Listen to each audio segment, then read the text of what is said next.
Ana Marie Sanchez, and I'm the best-selling author of Girl from the Hood Gone Good, and I am now a delegate for WIN, Women's Intercultural Network, based out of San Francisco, California. Tell us a little bit about your book.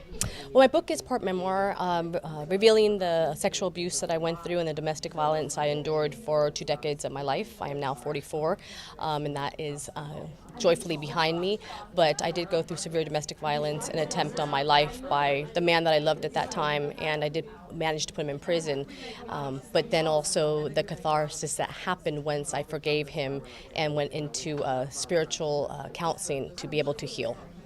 Ana Marie, what was the defining moment for you when you said enough?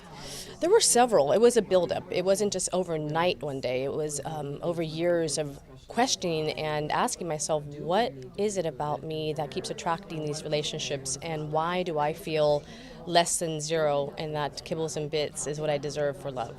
So it was really an accumulation and finally saying enough. And it was strategic in that night when he attempted to murder me, and then I fought for my life. And then I promised myself to go deep within and to embrace myself, my self-worth.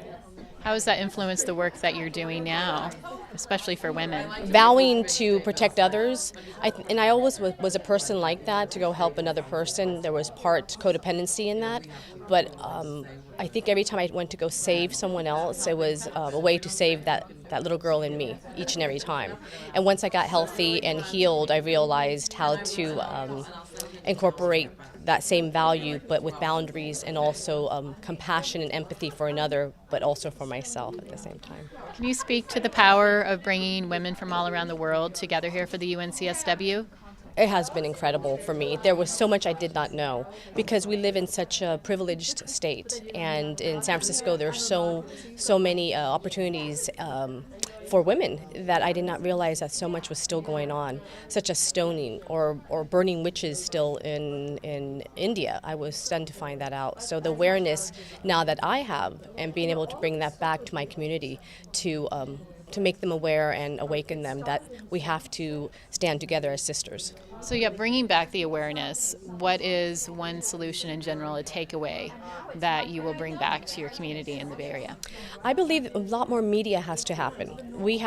I didn't know, and I'm well educated, and I tend to stay on the up and up what's going on in the news, but I don't think there's enough media exposure on the women's movement, because I believe that we think it's over. Just as Marilyn Fowler said, feminist movement is over, but it's not. It needs to be reawakened and ignited once again. For the women and men who couldn't participate in the UNCSW this year, what would be the top 3 things you could think of off the top of your head that they could do as far as ending and preventing violence against women and girls? Well, reviewing the forms, the actual CDAW, going through it strategically, word for word, and bringing that back to their communities.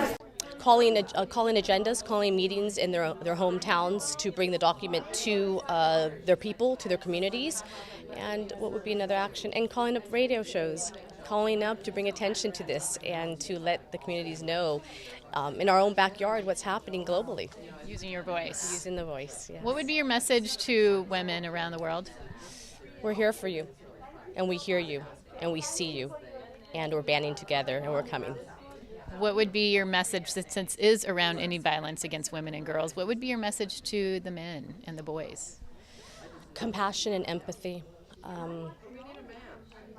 Understand your women. Would you do this to your mother? Would you do this to your sisters? I know in many countries they don't value them as much, but really, would you do this to your own mother and to your own grandmother? The atrocities that are happening. And my last question is, Ana Marie, you talked about earlier in our discussion holistic healing. What does that mean and look like for you around this issue? Wellness. It addresses mind, body, and spirit. Like in psychotherapy, when I would go, it was only, we dealt with the intellect, we dealt with the mind and processing. It helped for a while, but it wasn't until I was able to go deep within, drop into my heart, tap into my spirit, that I began to become fully empowered. And there are techniques that spiritual counselors lead their clients and students into, and there's various exercises that help a person to tap into that spirit. Do you have one, is there like a mantra or a quote or something you think of to tap into that? Well, it's more the mirror exercise, which is where you look in the mirror, and it might sound woo-woo to people, but when you look at your mirror in the mirror with love, not like when you're getting ready to go out for the night, but with true love, drop into your heart, tap into your spirit, and ask yourself, who am I? And you'll be surprised at the answer that comes up. Yeah, and journal about that, whatever answer comes up. Who am I?